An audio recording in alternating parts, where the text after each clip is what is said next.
Hi hello வணக்கம் welcome to another episode. இன்றைக்கி நம்ம வந்து பார்த்திங்கன்னா ஹாலிவுட் மூவி சீரிஸ் லிஸ்ட்டில் 2015 ரிலீஸ் ஆன ஹாரர் அண்ட் க்ரைம் த்ரில்லர் படமாக ரிலீஸ் ஆகிருந்த நாக் நாக் அப்படிங்கிற படத்தை பற்றிங்க பார்க்க போகிறோம்.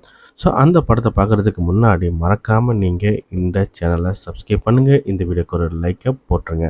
ஸோ இன்றைக்கி நம்ம பார்க்க போகிற நாக் நாக் படத்துடைய கதை அப்படின்னு பார்த்தோம்னா, படத்தோட ஹீரோ பேர் வந்து பார்த்திங்கன்னா எவன். ஸோ ஒய்ஃப் அண்ட் குழந்தைகளோட சந்தோஷமாக ஒரு வாழ்க்கையை வாழ்ந்துகிட்டு இருக்காரு.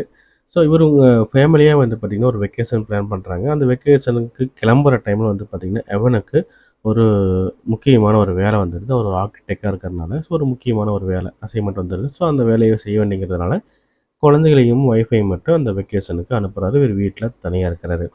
ஸோ அப்படி இருக்கும்போது வந்து பார்த்திங்கன்னா நைட் டைமில் பயங்கரமாக மழை பெய்யுது. அந்த நேரத்தில் காலிங் பில் அடிக்கிற சத்தம் கேட்குது. ஸோ ஹீரோவும் என்ன ஏதுன்னு வெளியே போய் பார்க்கும்போது அங்கே ஒரு 2 பொண்ணுங்க வந்து பார்த்திங்கன்னா நிற்கிறாங்க. ஸோ தப்ப நனைஞ்சு இது மாதிரி நாங்கள் ஒரு பார்ட்டிக்கு போகும்போது இங்கே வந்துவிட்டோம், ஒரு ஹெல்ப் வேணும் அப்படின்னு சொல்லிட்டு கேபுக்கு நான் வண்டிக்கு இதாகி போச்சுன்னு சொல்கிறாங்க. ஹீரோவும் ஹெல்ப் பண்ணுற எண்ணத்தோட அந்த 2 பொண்ணுகளையும் வீட்டுக்குள்ளே வர்றாரு. அவங்களுக்கு ஒரு கேபும் புக் பண்ணுறாரு. புக் பண்ணிவிட்டு அந்த கேப் வரக்கு ஒரு 45 நிமிஷம் ஆகும்னு சொல்லும்போது இவங்களாம் ஃப்ரீயாக பேசிக்கிட்டு இருக்காங்க. ஆனால் அவங்க வந்து பார்த்திங்கன்னா கேப் வந்தாலும் அவங்க போகிற மாதிரி தெரியல. ஏன்னா அவங்களுடைய அந்த 2 பொண்ணுங்க இந்த ஹீரோவோட வீட்டுக்கு வந்ததோடைய நோக்கமே வேறு. ஸோ ஹீரோவை கொஞ்சம் கொஞ்சமாக அப்படியே சொல்லிட்டு தன்னோட 2 பேர்த்தோடைய அழகை காமிச்சு கொஞ்சம் கொஞ்சமாக மூடையேற்ற ஆரம்பிக்கிறாங்க. ஸோ ஹீரோவும் ஒரு கட்டத்தில் ரொம்ப மூடியே எல்லோரும் 3 பேர் சேர்ந்து மேட்ரு பண்ண ஆரம்பிச்சிடுறாங்க. ஸோ மேட்ரு பண்ண ஆரம்பித்ததுக்கப்புறம் அந்த வீட்டில் வந்து பார்த்திங்கன்னா அந்த பொண்ணுங்க அந்த வீட்டை விட்டே போகமாட்றாங்க. ஸோ நேரம் பார்த்தாலும் ஹீரோவை டார்ச்சர் பண்ணிட்டே இருக்கிறாங்க. ஸோ ஹீரோவும் அதை கொஞ்சம் அப்யூஸ் ஆகிடுறாரு.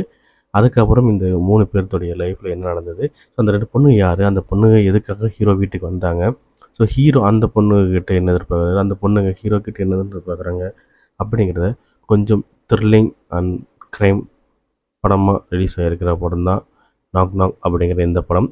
இந்த படம் தமிழ் டப்பில் அவைலபிளாக இருக்குது. தமிழ் டப்பும் ரொம்ப நல்லா பண்ணியிருந்தாங்க. இந்த படத்துடைய லிங்க்கை கீழே டிஸ்கிரிப்ஷனில் கொடுத்துருக்கேன். ஸோ பார்க்கணுன்னு நினைக்கிறவங்க பாருங்கள். டைரக்ட் லிங்க் தான். இந்த படத்தை நீங்கள் தனியாக பார்க்குறது நல்லது. ஏன்னா இந்த படம் வந்து பார்த்திங்கன்னா நிறைய நியூட் சீன்ஸும் கொஞ்சம் அந்த மாதிரி காட்சிகள் எல்லாம் இருக்கிறதுனால நீங்கள் தனியாக பார்க்குறது நல்லது. அதுவும் 18 வயசுக்கு மேலே இருக்கிற மட்டும் இந்த படத்தை பாருங்கள். ஓகே ஃப்ரெண்ட்ஸ், இந்த படம் உங்களுக்கு பிடிக்கும் நம்புறேன். அப்படி பிடிச்சிருந்தா மறக்காமல் இந்த வீடியோக்கு ஒரு லைக் பண்ணுங்கள். நம்ம சேனலை சப்ஸ்கிரைப் பண்ணாதுங்க, மறக்காமல் சப்ஸ்கிரைப் பண்ணுங்கள். நாளைக்கு இதை விட ஒரு சூப்பரான அருமையான ஒரு படத்தை உங்களை வந்து பார்க்குறேன். பாய்.